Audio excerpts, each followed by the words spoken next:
Hello and welcome back to the channel. Today I'm going to go through a question I get asked on a very regular basis, and that is, how do I run farther and for longer? It can be quite tricky, so I've come up with some of my favorite tips to help a run feel like it's easier and more comfortable so that you can stretch your comfort zone a little bit and just go for a little bit of a longer run or push the distance a little bit farther than you're used to. Make sure to hit the subscribe button and the little bell notification so you don't miss out on future videos. Increasing run volume and duration is one of the single most effective ways to increase your running ability. And we know that progressing volume is something that brings with it a whole host of positive physiological adaptations. But we are very task-orientated individuals. So let's say, for instance, we always run our local 5k loop around our house. We'll probably try and run it faster, and we probably will get faster. But this doesn't necessarily mean we're going to build endurance to go for longer. So if you want to build yourself up to a marathon or half marathon, you're going to have to build some endurance, more so than being able to build speed. Speed is great, but if you slow down or can't manage the distance, it's not going to be much use. And we know that large volumes of training really do bring a lot of beneficial adaptations that make you a more effective, efficient runner, which help you run faster at short durations and help you endure for longer durations. So here are some of my tips to make those long runs seem a little bit easier, a little bit less daunting, so that you can get out there and really stretch your runs out a little bit and build that volume and see those fitness improvements.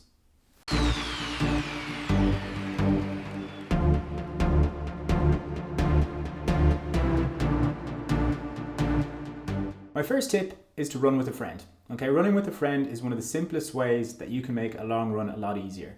Just by having that conversational pace and that buddy there is a bit of a distraction from the discomfort and fatigue that you're building up.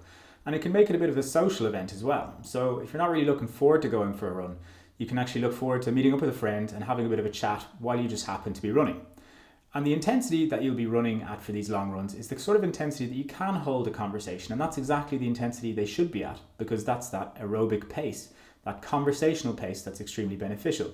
So running with a friend has the added benefit of actually reining in your intensity to making sure it's roughly where you want it to be.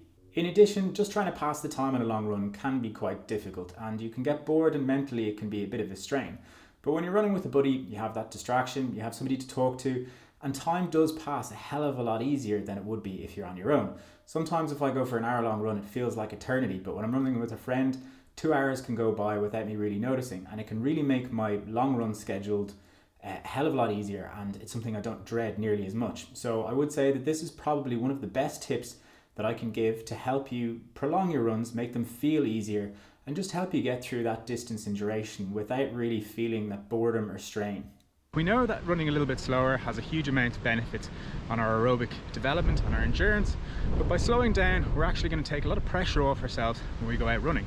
I think it's very easy to become task orientated and try and go faster and cover the same distance and the same route quicker each time, but this can actually put some stress on our running, and trying to actually motivate yourself to go out and run hard day in, day out can take its toll and can be quite mentally fatiguing. So if you just slow down, make the run a little bit more enjoyable, a little bit more manageable, I think you're a lot less likely to be daunted to go out, and you might actually enjoy your surroundings a little bit more and just start to enjoy the run rather than kind of suffering your way through a run just because you feel like you have to go hard. So just take a little bit of emphasis off speed, slow it down a little bit, become comfortable, and it'll actually do a lot for efficiency and helping you run a little bit farther and also run a little bit more often, because you will be able to recover a little bit better from a slow, easy run than from a hard on the rivet red line run. Trail running has probably been one of the most beneficial additions that I've added to my run training. Just getting out and exploring new areas really does help break up the monotony of long runs. And those mixed surfaces, softer surfaces, loose surfaces, all the difference and variation, it helps make things a little bit more interesting, and sometimes puts a lot less wear and tear on the body. And I just find as well, it gives you a lot of sort of stimulus for strength development, for balance, all these other things. And it's not as monotonous as running on the road. So impact can sometimes be reduced quite significantly while you're actually increasing quite a lot of duration and distance.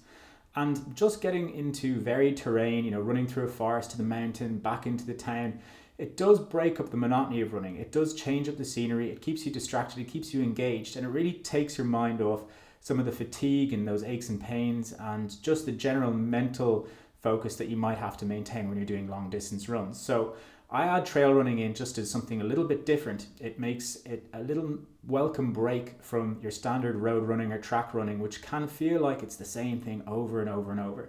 And sometimes when you're just getting that change of scenery, an hour can go by really, really quickly. And sometimes that feeling of just going out and exploring, you don't really feel like you're out running or training. You just feel like you're going for a bit of a wander and having a look around nice new areas. And this is especially fun if you're, on holiday or something like that, because you can actually go out and explore new areas. And I just find that having that mixed surface just breaks up a run so much nicer. It just makes you feel like you can go a lot longer before you start getting bored and wishing the whole run would end. So trail running is definitely something you should consider adding to your run program if you haven't got it in there already. One of my best tips for trying to increase volume as well is to stop running loops, okay? Running loops cause all sorts of mental tricks. Every time you get to that start point or that exit point off the loop, you'll have that little voice in your head saying, we could stop here, we could go home. Sometimes I think it's easier just to run a long out and back or a really long single loop, because then you have that little bit of an emphasis on trying to chip your way in through the distance and sort of eat up the miles. And it sort of helps you push the boat out a little bit farther. It helps you kind of push or stretch your comfort zone a little bit in terms of the distance you're doing. So, if you're trying to run 20 kilometers and you're running those in 1K loops, that means you've got to go around 20 times with the opportunity to sort of stop each time. Whereas if you run out 10 kilometers, you have to come back 10 to get home. So provided you're not biting off more than you can chew, this can be a really good way of taking a little bit of the emphasis off the distance and putting a little bit more onto the challenge. And this can help time pass a little bit easier, and it can just help you get a little bit more mileage in that you feel like you might have stayed inside your comfort zone and maybe wouldn't have gone quite that far if you were doing loops and you could have stopped a little bit earlier as you started to get tired. One of the main concerns that you want to keep in mind when you're trying to increase your running volume is preventing injury. You will improve running with regular runs that are consistent and frequent, but you need to be careful not to do too much too soon. Running is quite hard on the body, and it will cause injuries and stresses and strains if you do too much too soon. So if you are starting to feel a niggle come on, stop before it becomes an injury. There's no point pushing your PBs and pushing your speed if it means that you're going to be injured for the next 3 or 4 weeks, because it's all going to regress and it's going to dissipate very quickly. You want to make sure that you add volume in a very controlled, conservative way, making sure that you recover and adapt. There's really no point in doing the running if you aren't going to give yourself the time to recover, because you're not going to get the benefits from it. And if we continue to train without recovering, we actually just push our body into a state of survival rather than into a state of adaptation and sort of making positive progress. So it is just important to make sure that when you start trying to increase your volume, you do so in a conservative, progressive manner, and just keep things consistent and frequent. Don't run 5 times this week and then once next week and then put all your volume into one run next week. Body's not going to cope with that. So just make sure that there is some level of consistency and conservative progression, and you should be okay. So as I mentioned at the beginning of this video, increasing the duration and volume of your running has huge benefits for all runners, whether you're doing short distances or long distances. Endurance or extra endurance never really hurts, and you can always add a little bit of speed work in later on, but when you've built that endurance, it just gives you a fantastic platform to work off.